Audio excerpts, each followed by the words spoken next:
여러분은 외로우신가요? 같이 있는다 할지라도 군중 속의 고독이라고 사람들은 외로워하며 삽니다. 하나님은 부모님과 가족, 또 형제들이 그리고 교회 가족들이 외롭지 않게 천국같이 서로 섬기는 교회 되길 원하십니다. 우리 주님이 원하는 교회는 선한 말로 섬기는 교회입니다. 29절 말씀 보면 무릇 더러운 말은 너희 입 밖에도 내지 말고 오직 덕을 세우는 데 소용되는 대로 같이 읽지요. 선한 말을 하여 듣는 자에게 은혜를 끼치게 하라. 아멘. 우리는 더러운 말, 즉 쓸데없는 말, 모함하는 말, 악담, 저주하는 말, 같은 나쁜 말은 절대로 입 밖에도 내지 말아야 합니다. 늘 말 조심해야 합니다. 하나님 모든 것을 다 알고 계시고 심판날 모든 것을 다 드러내시고 너 왜 그때 그런 말 했냐? 우리에게 해명을 요구하십니다. 예수님 말씀 세번역이거든요. 사람들은 심판날에 자기가 말한 온갖 쓸데없는 말을 나에게 해명해야 할 것이다. 너 왜 그때 그 사람에게 그런 험한 말 했냐? 왜 그 사람에게 상처 줬냐? 그거 다 해명해라. 그리고 심판이 있다. 그러므로 오직 덕을 세우는 데 필요한 선한 말만 해라. 여러분, 덕을 세운다는 것은요, 말로 내가 집을 세운다는 거예요. 우리가 선한 말로 남의 인생 집도, 내 인생 집도 잘 지을 수가 있어요. 근데 아픈 말, 더러운 말, 정말 상처 주는 말, 내 인생도 남의 인생도 모두 집을 망가뜨리는 거예요. 선한 말로 듣는 사람에게 은혜를 끼치며 섬겨라. 그게 교회다. 잠언 18장 20절. 사람은 입에서 나오는 열매로 말미암아, 같이 읽을까요? 배부르게 되나니 곧 그의 입술에서 나는 것으로 말미암아 만족하게 되느니라. 아멘. 내가 한 말로요, 나의 배가 부르게 됩니다. 내가 행복한 말 하면 행복하게 되고, 내가 성공하는 말 하면 성공하게 됩니다. 유태인의 속담이에요. 말이 입 안에 있을 때는 내가 말을 지배하나, 말이 입 밖에 나오면 그 말이 나를 지배한다. 정확히 맞아요. 세계적인 뇌의학자들, 뇌세포는 98%가 말의 지배를 받는다라고 말합니다. 그래서 내가 말을 하면 그 말이 뇌에 영향을 미쳐 내 행동과 내 삶이 그 말을 따라가게 되어 있다는 겁니다. 우리가 한 입술로 찬양도 하고요, 감사도 하고요, 저주도 하고요, 원망도 해요. 근데 모두 말이에요. 근데 그 말은 그 사람의 사람 됨됨이를 말하고, 그 말은 그 사람의 인생, 미래를 결정해요. 여러분, 마음에 있는 것이 말로 나오거든요. 그래서 말을 마음의 창문이라고 말하죠. 에머슨이라는 학자는 사람은 말로 다른 사람 앞에서 자기 마음의 초상화를 그려 보여주고 있다. 내 마음이 어떤지 보여주고 있다는 거예요. 이스라엘 백성들은 축복과 저주가 말로 된다라고, 말로 한다라고 생각합니다. 왜? 하나님은 들은 말대로 그대로 행하시니까. 이스라엘 백성들이 광야 생활이 너무 힘들자, 차라리 애굽의 노예로 있으며 그냥 잘 먹고 그냥 거기서 죽는 게 낫지, 아니면 힘들고 어려우니 이 광야에서 아예 죽는 게 나아, 그렇게 얘기를 했어요. 그러자 하나님 민수기 14장 27절로 29절까지 이스라엘 자손이 원망하는 말을 내가 들었노라. 너희 말이 내 귀에 들린 대로 내가 행할 거다. 너희가 죽겠다고 그랬지? 너희 시체가 이 광야에 다 엎드려질 거다. 결국 그들은 다 광야에서 죽습니다. 그토록 원했던 젖과 꿀이 흐르는 가나안 땅에 아무도 못 들어갔습니다. 말은요, 하나님이 들으신 대로 행하시니까 말은 그대로 이루어집니다. 즉, 말에는 기도적인 의미가 있습니다. 내가 기도해요. 기도 하나님 들으셔요. 내가 말해요. 말에도 기도적인 의미가 있단 말이에요. 잠언 16장 24절. 선한 말은 꿀송이 같아서 마음에 달고, 같이 읽어요, 뼈에 양약이 되느니라. 아멘. 뼈와 골수에서 피를 만들어내고요, 뼈와 골수가 건강해야 건강한 피를 만들고, 건강한 피가 암세포를 잡아먹는 거 아시죠? 예. 근데 하나님은 선한 말에 치료하는 힘과 능력을 넣어주신다는 거예요. 골로새서 4장 6절, 너희 말을 항상 은혜 가운데서, 같이 읽어요, 소금으로 맛을 냉과 같이 하라.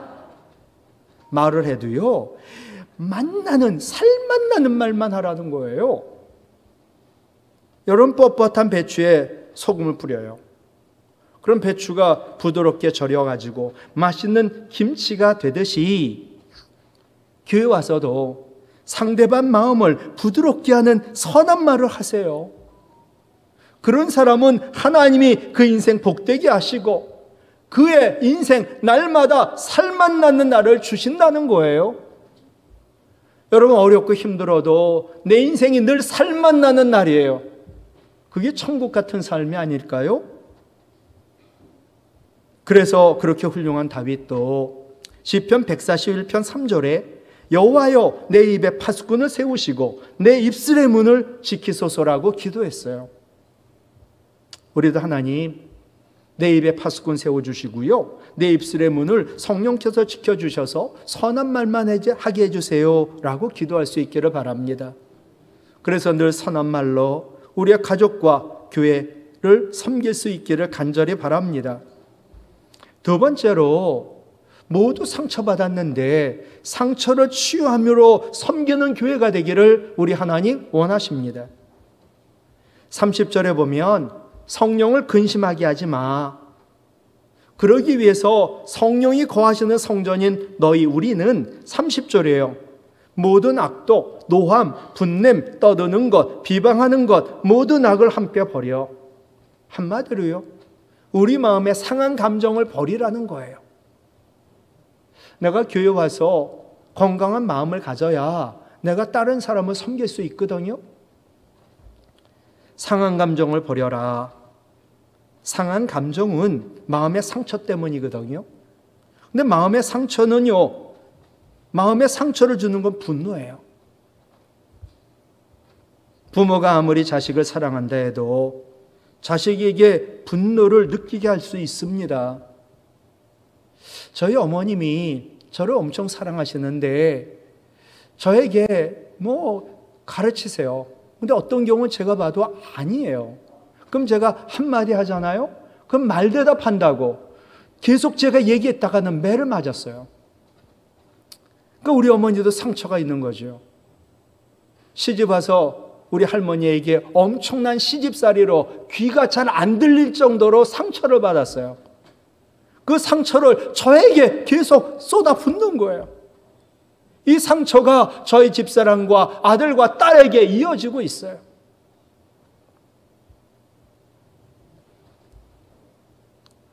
우리는 누구나 세상 살며 한 번도 다른 사람으로부터 무시당하지 않은 적이 없어요. 그리고 내가 분노 대상이 되어보지 않은 사람이 아무도 없어요. 누군가가 나를 분노케 하고 누군가가 나를 무시하고 이러면 분노가 일어나요.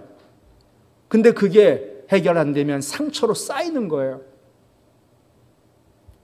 분노라는 것은 인격적으로 거부당하거나 무시당하거나 정당한 대우를 받지 않거나 억울함을 당할 때 마음속에서 일어나는 감정이에요. 이게 쌓여서 상처가 되는 거예요. 여러분, 우리 마음이 상처가 치유된 건강한 마음이 되어야 되는 이유는 하나입니다.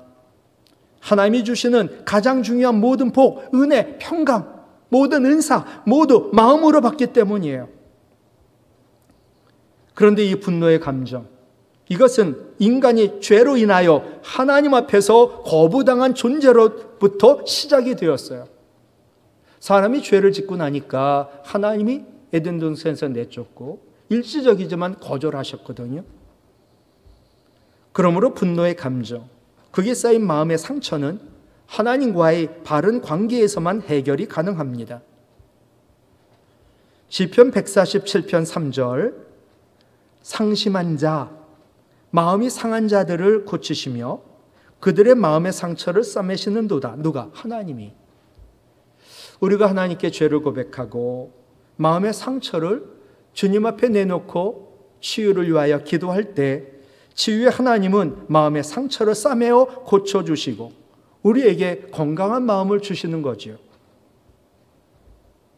우리 모든 성도가 마음의 상처가 치유가 되고 또 상한 감정을 버려야만 교회에 와서 상처받은 교인들을 그 상처를 치유할 수 있고 그리고 온전히 섬길 수가 있어요. 두 번째로 우리가 섬겨야 할 때 필요한 것은 친절해야 되고 불쌍히 여겨야 돼요. 32절 말씀 보죠. 이게 뭐 나만 와서 친절함을 받으라는 게 아니야. 서로 친절하게 하며 서로 불쌍히 여겨라. 서로 절친처럼 친절하고 서로 불쌍히 여겨라. 이게 성경에 뭐로 연결이 되지? 저는 이 예수님 말씀하신 선한 사마리아 사람으로 해석을 했거든요. 먼저는요, 욥이 욥기 1장 8절 온전하고 정직하고 하나님 경외하고 악에서 떠난 자 욥. 그에게 어느 날 열남매가 이뤄지는, 그리고 엄청난 재산을 잃는, 그리고 수많은 종들까지 잃는, 그리고 건강까지 잃는, 아내는 저주하고 집을 나가버리는 그런 환란이 닥쳐와요. 그래도 친구들이 있었더라고요. 친구들이 욥을 불쌍히 여겨가지고 욥을 찾아와 위로한다고. 얼마나 힘드냐. 근데 결국은 얘기가 뭐냐면, 야, 어떻게 아이가 열이 다 죽냐. 그리고 재산이 하나도 않고 몽땅 다 없어지냐. 그건 네 죄 때문이야. 그러니까 죄를 회개해. 제가 병원에 있는데 와가지고, 아, 목사님, 지금 아픈 거 죄 때문이니까 회개하라고. 아, 그건 제가 알아서 하는데, 그건 제가 알아서 할 건데, 그렇지 않아도 제가 죄인인 거 아는데, 얼마나 힘드냐고. 이 정도 하면 되는데, 회개하라고. 그러니까 더 상처를 준다는 거예요. 욥의 친구들이 그랬거든요. 물론 욥이 친구들을 용서하고 그들을 축복하며 기도합니다. 그러자 완전히 공경을 돌이키시고 그를 치유하여 주시고 갑절의 복까지 주시거든요. 친절하게 하며 불쌍히 여겨라. 이게 무엇인가? 여러분, 선한 사마리아 사람 비유 누가복음 10장에 있어요. 율법 교사, 율법을 엄청 잘하는 자가 예수님께 시험하는 거죠. 내 이웃이 누굽니까? 예수님 그 마음을 아세요. 그리고 선한 사마리아 사람의 비유를 말씀하세요. 이제 묻는 자에게 어떤 사람이 강도를 만났다. 근데 그 강도가 때려 거의 죽게 만들고 버리고 가버렸다. 근데 너 율법 교사, 제사장과 레위인과 같거든요. 근데 제사장과 레위인은 그거 보고 피하고 지나갔다. 근데 네가 사람같이 여기지 않는 사마리아 사람은 불쌍히 여겼다. 그리고 불쌍히 여긴 것으로 끝나지 않았다. 그 상처에 올리브 기름과 포도주를 붓고 그 상처를 치료하고 싸매준 후 자기 짐승에 태워 자기는 걷고 주막으로 데려가 그를 돌보아 주었다. 그리고 주막 주인에게 2데나리온을 주며 이 사람 돌봐달라고. 내가 갔다가 돌아와 비용이 더 들면 갚아주겠다고. 그러면서 예수님 얘기하죠. 율법 학자, 율법 도사 너 얘기해봐. 네 생각에는 이 세 사람 중 누가 강도 만난 자의 이웃이 되겠냐. 그랬더니 자기도 알아요. 자비를 베푸신 자니이다. 그러자 예수께서 이르시되 같이요. 가서 너도 이와 같이 하라. 아멘. 예.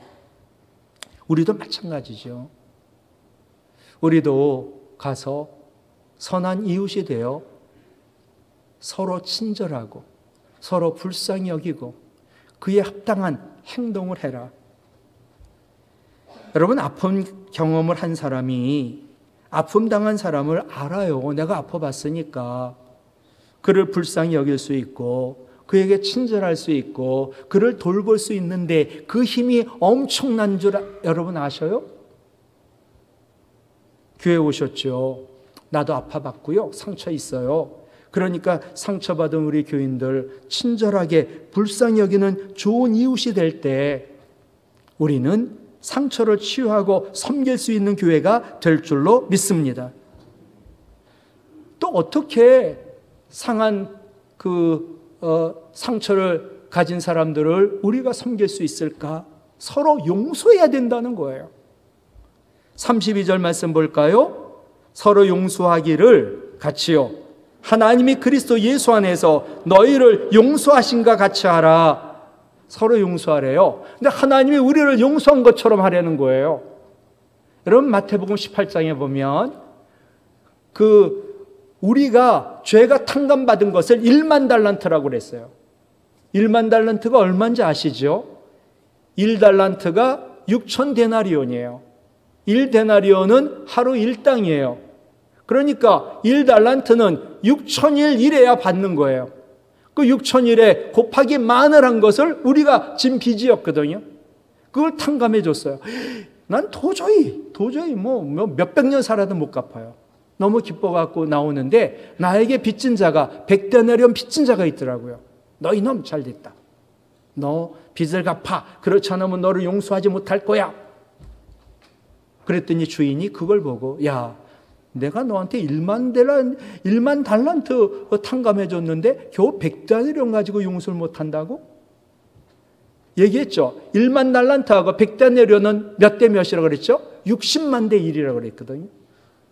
내가 60만을 용서받았어요. 60만을. 근데 하나 나에게 아프게 한 사람을 용서 못하느냐?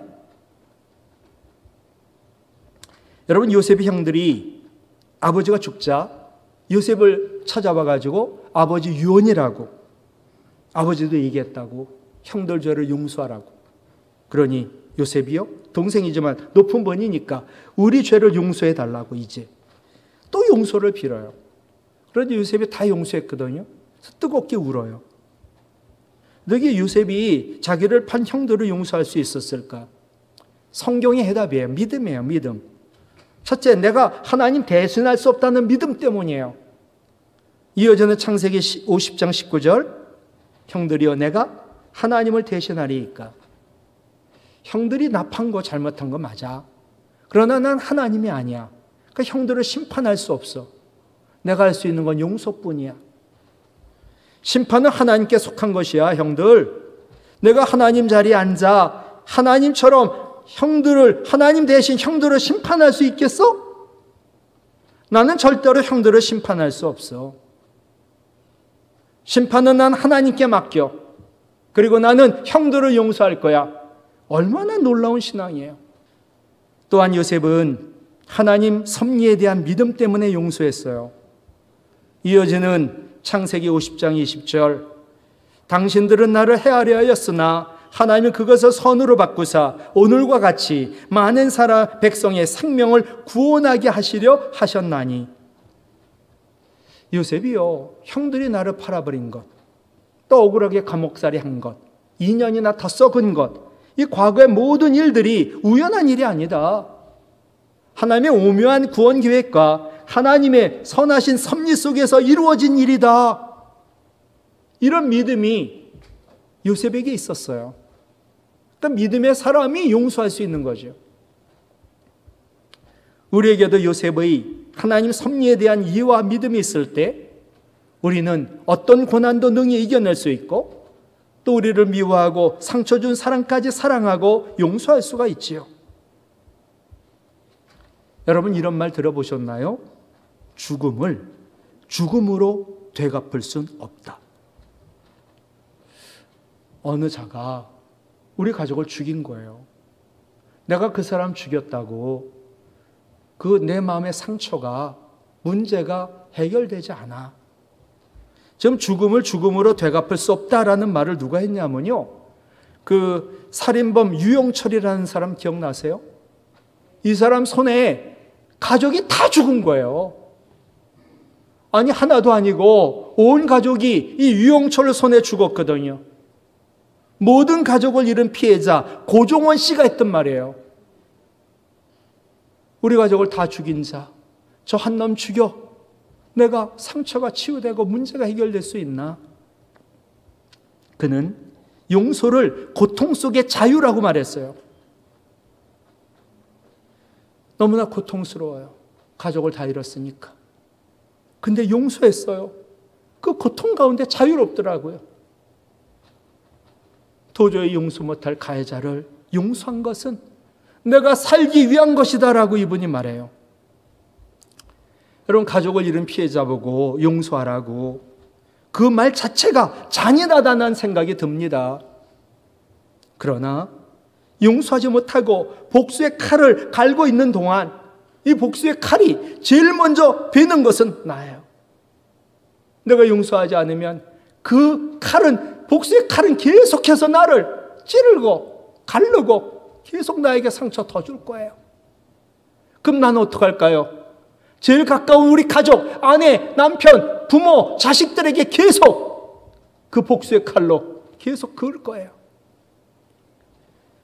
그러니 나의 마음의 상처, 또 내 주위에 있는 사람들의 상처를 취하는 것은 내가 용서하는 것밖에 없다.